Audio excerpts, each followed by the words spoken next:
सभी प्रिय छात्र बोलेंगे सरस्वती नमः। इसी क्रम में आप लोगों ने पिछले वीडियो में आप लोगों ने केकई कांता शीर्षक का शिक्षण कार्य किया गया था। आज है मैथिली गुप्त के साकेत महाकाव्य का 9 सर्ग जो गीत शीर्षक के माध्यम से आपके सम्मुख व्याख्या समेत सब पूरा आपको शिक्षण कार्य कराया जाएगा।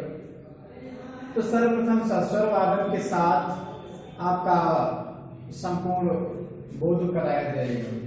तो आप लोग सस्वर वादन करेंगे क्योंकि ये है इसका एक प्रमुख तत्व है। तत्व होने के कारण कविता आसान हो जाती है, इसकी व्याख्या करना भी आसान हो जाता है।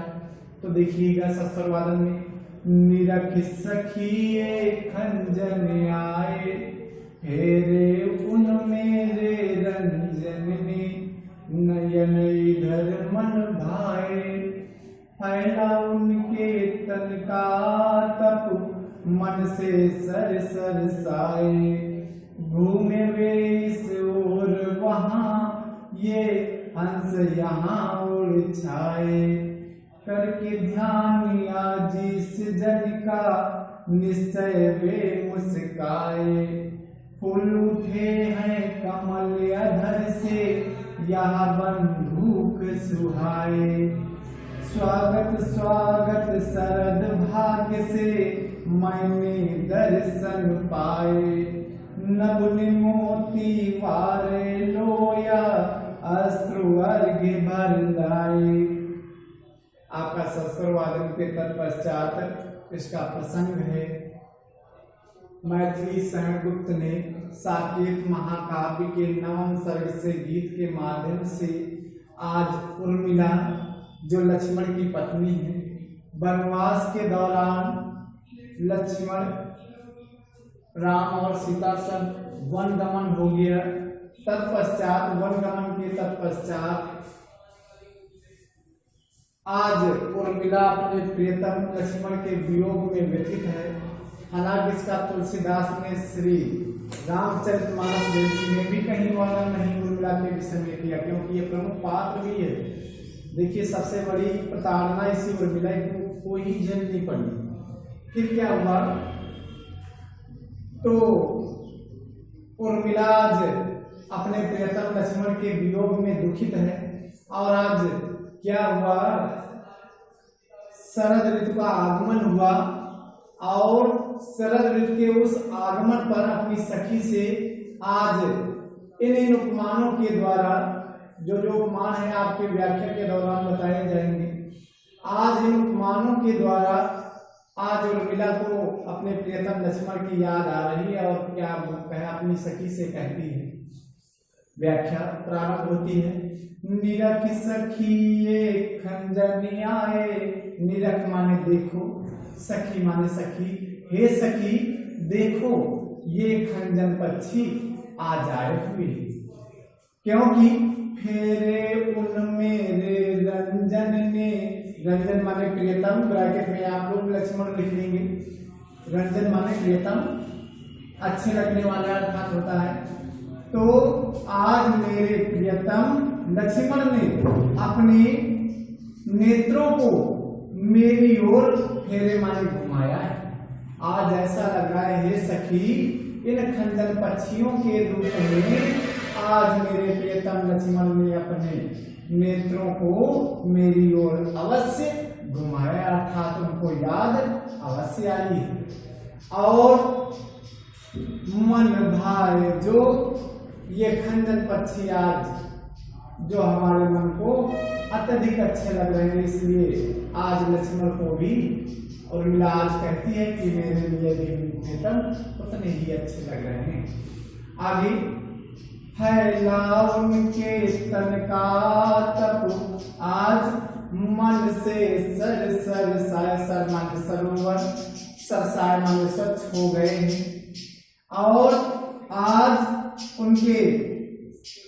उनकी तपस्या का आज जो धूप निकली है, आतप माने धूप, आज जो धूप खिली हुई है ये उनकी तपस्या का, उनके शरीर की तपस्या का प्रभाव है, जिसके कारण ये सरोवर सभी स्वच्छ हो गए हैं। आज धूप के रूप में, फिर से पुनः, आज धूप के रूप में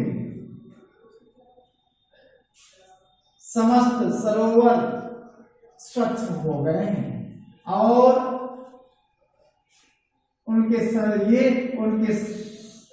तपस्या का मूर्त रूप है। ये उनकी तपस्या का, आराधना का मूर्त रूप है। वह आज जो इस धूप के रूप में फैली हुई और जिसके कारण वो मन से अवश्य हर्षित प्रसन्न हुए होंगे। अगली पंक्ति, घूमे वे इस ओर वहां ये हंस यहाँ ओर छाए। हंस के यहाँ पे दो अर्थ है, लक्षणा शब्द शक्ति और व्यंजना में। हंस माने हंसना भी होता है और हंस माने एक पक्षीगत है। तो आज लक्ष्मण की गति और हंसने का, आज लक्ष्मण निश्चित ही आज मेरी ओर उस वन में वो गति करते हुए अर्थात घूमते हुए मेरी ओर या मेरी याद करके अवश्य उड़े होंगे, अरे अवश्य हंस रहे होंगे, जो आज हंसों के रूप में आज प्रतीक यहाँ हंसों के रूप में आज दिखाई दे रहे हैं। करके ध्यान आज इस जन का निश्चय वे मुस्काए। आज मेरे प्रियतम लक्ष्मण को अवश्य मेरी याद अवश्य आई है, इसलिए वह निश्चित रूप में निश्चय ही वो मुस्कुरा रहे होंगे। आगे, फूल रहे हैं कमल अधर से या बंदूक सुहाए।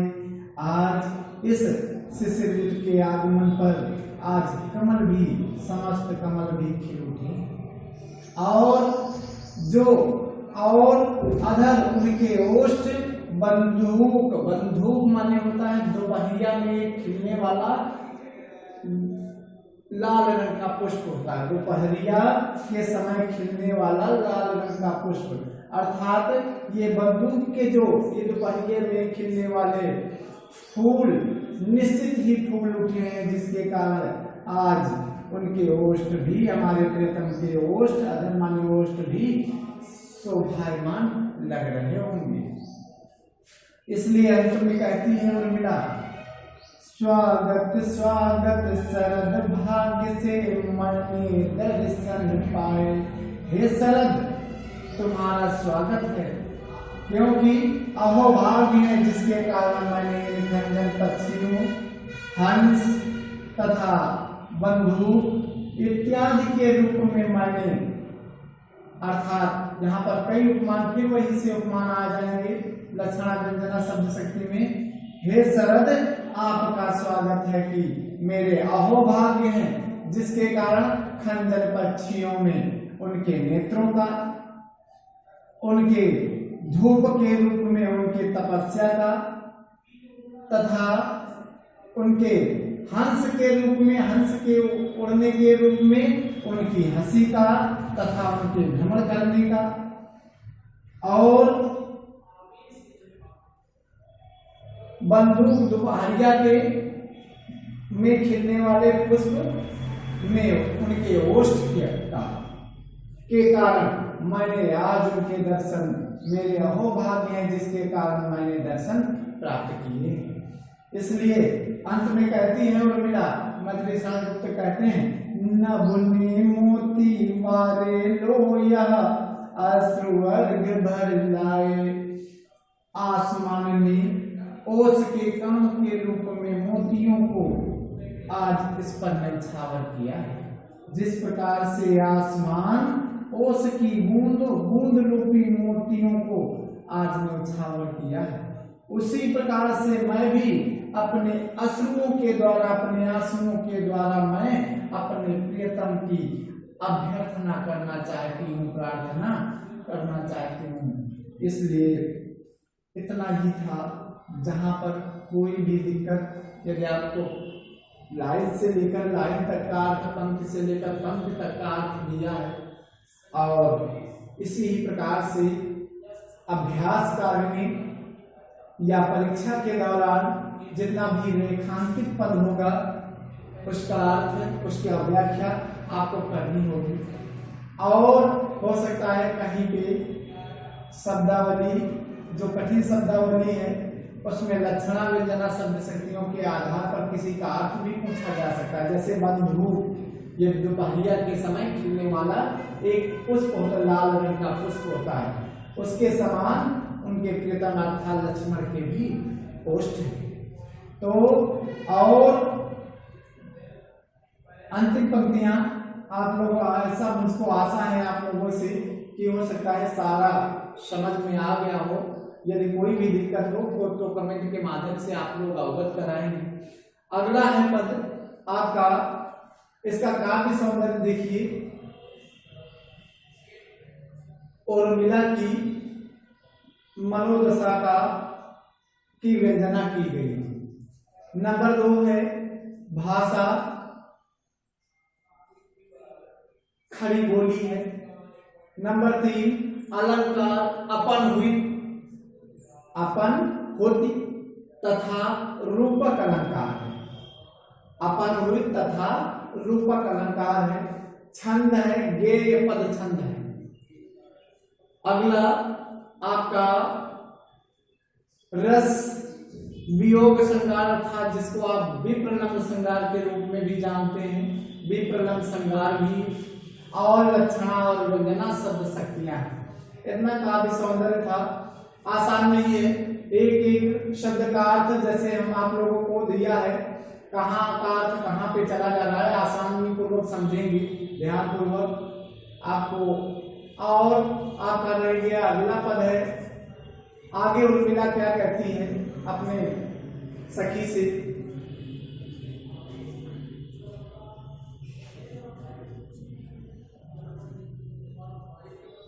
शस्त्र वादन के साथ आप लोग बाद में व्याख्या और प्रसंग देते हैं आप लोगों को। शिशिर न फिर गिरी वन में, जितना मांगे पतझड़ दूंगी मैं इस निज नंदन में। कितना कंपन तुझे चाहिए ले मेरे इस तन में। सखी कह रही पांडुरता का क्या अभाव आंगन में। वीर जमा दे नयन नीर यदि तू मानस भाजन में। तो मोती सा मैं अकिंचना रखूं उसको मन में। हंसी गई रो भी न सकूं मैं अपने इस जीवन में। तो उत्कंठा है देखूं फिर क्या हो भाव भुवन में। अगला आपका प्रसंग है, अपने प्रियतम गए हुए वन को आज उर्मिला उनको शिशिर को से याचना करती है कि शिशिर तो उनके पास ना जाए। इस प्रकार से तो शिशिर से याचना करने का संदेश दिया गया है। आगे व्याख्या है क्या, देखिए कहती है उर्मिला अपनी सखी से, शिशिर न फिर इस गिरि वन में। आपको बताया गया होगा ऋतु 6 हैं। शिशिर को आप लोग जानते हैं, सर्दी वाली ऋतु आती है उसको शिशिर बोला जाता है। तो आज उर्मिला कहती है अपनी सखी से, हे शिशिर तू पर्वत और वन में न घूम, न फिर, न टहल, क्योंकि वहां जाने की आवश्यकता नहीं, क्योंकि हमारे प्रीतम वहां होंगे और उनको सर्दी लगेगी, तो इसलिए वहां न जा और तुझको कहां सब यहीं घर बैठे ही मिल जाएगी। क्यों ऐसा उर्मिला ने कहा, इसलिए कहा क्योंकि वहां उनके प्रियतम वनवास की अवधि को व्यतीत कर रहे हैं, क्योंकि इसलिए उसने इंगित करके कहा। तो आगे क्या कहती, हे भाई शिशिर तू पर्वत और वन में न घूम, क्योंकि जितना मांगे पतझड़ दूंगी मैं इस निज नंदन से। हे शिशिर तुझे जितना चाहती है वह पतझड़ तुझको यही, क्योंकि यहाँ पे एक व्यंजना शब्द शक्ति में यह भी है, क्योंकि पतझड़ सबसे अधिक वृक्षों में कब होता है आप लोग जानते हैं, इसी ही ऋतु में हुआ करता है। तो इसलिए कहती है तू मेरे पास पतझड़ का कोई भी अभाव नहीं, तुझको पतझड़ जितना चाहिए तो मेरे इस निज माने मेरे इस नंदन रूपी वन से तू प्राप्त कर लो। तुझको मेरे इस नंदन रूपी वन से तुझको जितना पतझड़ चाहिए वह तुझको प्राप्त हो जाएगा। पतझड़ का एक और तात्पर्य है, क्योंकि उर्मिला अपने प्रियतम के वियोग में व्यथित है, इसलिए कहती है वह एकदम क्या हो रही, व्यथित होने का मतलब है, पतझड़ का मतलब पीलापन, सूख गई है, इसलिए कहती है यहाँ पे सूखने का तात्पर्य उसका यहाँ पे कवि ने दर्शाया, गुप्त जी ने, पतझड़ के माध्यम से। देखिए कहाँ कितना अर्थ जाता है, इतनी आसान नहीं है, क्योंकि ऐसा तो साधारण सी होती, वे लक्षणा उससे थोड़ा और व्यंजना और अधिक अधिक, देखो कितने कितने अर्थ कहाँ पे जा रहे हैं। फिर तो हमको अपेक्षा है, हो सकता है क्लियर हो गया हो। फिर इस पंक्ति को आप देखेंगे, आप लोग इस सामने होते तो दूसरी प्रकार से समझ जाते। तो फिर कहती है, हे शिशिर तू गिर और वन में न टहल न घूम, क्योंकि मेरे इस नंदन वन से, नंदन रूपी वन से तुझको जितना पतझड़ चाहिए वो मेरे इस नंदन वन से प्राप्त करेंगे।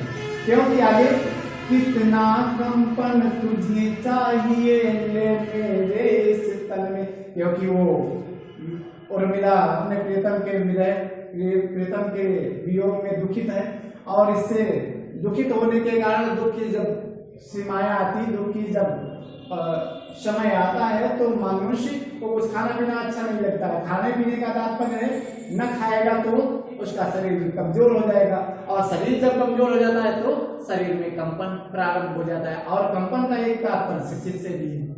तो कहती है, हे शिशिर तुझको कहीं जाने की आवश्यकता नहीं है, क्योंकि तू मेरे इस शरीर से, तुझको अगर कंपन की आवश्यकता हो तो तू मेरे इस शरीर से ले ले, जो अपने प्रियतम के वियोग में अत्यधिक दुखी है, अत्यधिक दुखी होकर सूख गया है, इससे कंपन भी, अर्थात इसमें कंपन भी होने लगा।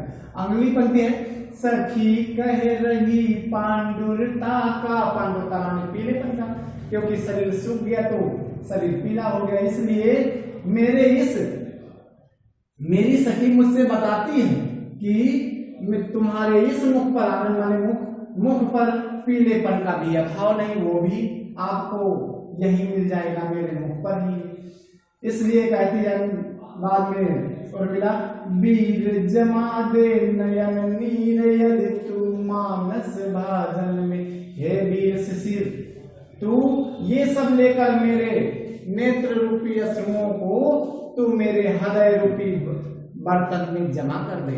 हे शिशिर तू मेरे नेत्रों से निकलने वाले आंसुओं को, यदि तू चाहती है तो मेरे इस हृदय रूपी बर्तन में, मानस माने हृदय, भाजन माने बर्तन में जमा कर दे। वीर माने हे वीर शिशिर। अगली है पंक्ति, फिर मैं क्या करूं, मेरे नेत्रों से निकले हुए आंसू जब जमा हो जाएंगे तो क्या करूंगी, तो मोती सा मैं अकिंचना रखूं उसको मन में। अकिंचना माने गरीब, दरिद्र की तरह, दरिद्रा क्योंकि स्त्रीलिंग शब्द है, दरिद्र पुल्लिंग के लिए प्रयोग, और यहाँ पे दरिद्रा का तात्पर्य है स्त्रीलिंग से।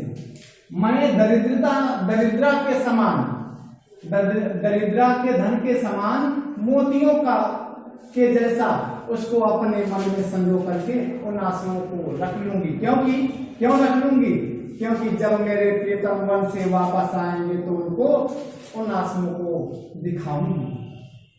और अंत में क्या कहती, हंसी गई रो भी न सकूं मैं अपने इस जीवन में। मेरी हंसी तो मेरे प्रीतम के साथ चली गई, और मैं इसके कारण, प्रीतम वनवास की अवधि में, इसके कारण मैं रो भी नहीं सकती हूँ। मेरे इस जीवन में हंसी और रोने की कोई आवश्यकता ही नहीं रह गई, अर्थात हंसी और रोने के अभाव में जीवन कैसा होता है इसको मैं नहीं जान सकती। तो उत्कंठा है देखूं फिर क्या हो भाव भुवन, मेरी यही अभिलाषा, उत्कंठा माने अभिलाषा, मेरी यही अभिलाषा है मैं रोने और हंसने की, कि इस भाव जगत में, भुवन माने जगत, संसार में, इस भाव जगत में रोने और हंसने की किस प्रकार की स्थिति होती है, मेरी यही अभिलाषा है, मैं यही देखना चाहती हूँ। इतना ही इसकी व्याख्या थी।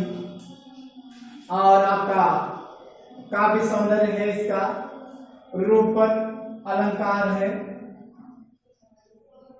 रूपक अलंकार है। और यहाँ पर अपने प्रियतम के प्रति अनन्य प्रेम भाव को प्रदर्शित किया है गुप्त जी ने उर्मिला के माध्यम से। तीसरा है आपका वियोग या विप्रलम्ब श्रृंगार है। रस छंद गे पद छंद है, लक्षणा और व्यंजना शब्द शक्ति है। यहीं तक आपका, जहां तक हमको अपेक्षा है, आशा है, आपका ये समझ में आ गया होगा। थोड़ा ध्यान पूर्वक पढ़ेंगे, आपको समझाने के जहां जहां पे लक्षणा व्यंजना में है हमने हर प्रयास किया है। कोई ना करना अकिंचना माने दरिद्र या गरीब होता है, और उर्मिला के लिए आया है तो दरिद्रा हो जाएगा। दरिद्र के धन की तरह मोती के समान मैं अपने, इस प्रकार से आप इसका अर्थ हो सकता है। उसमें लाइन से प्रत्येक लाइन का अर्थ पंक्ति से लेकर पंक्ति का अर्थ पूछा जाता है परीक्षा में। और इतना ही आपका इस संस्करण के अंतर्गत था। अगले जो वीडियो आपको दिए जाएंगे, 2 और शेष रहेंगे मैथिली संगीत का, तो यहाँ अगले टर्म पे या अगले दिन आपको दिया जाएगा। अभिलाषा है और आप लोग का गृह कार्य है इन दोनों का संदर्भ, प्रसंग, व्याख्या अथवा जो कुछ भी आपकी पुस्तकों में बाद में अभ्यास कार्य दिया हो वह आप अवश्य करेंगे।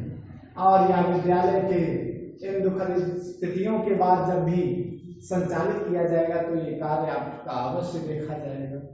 धन्यवाद।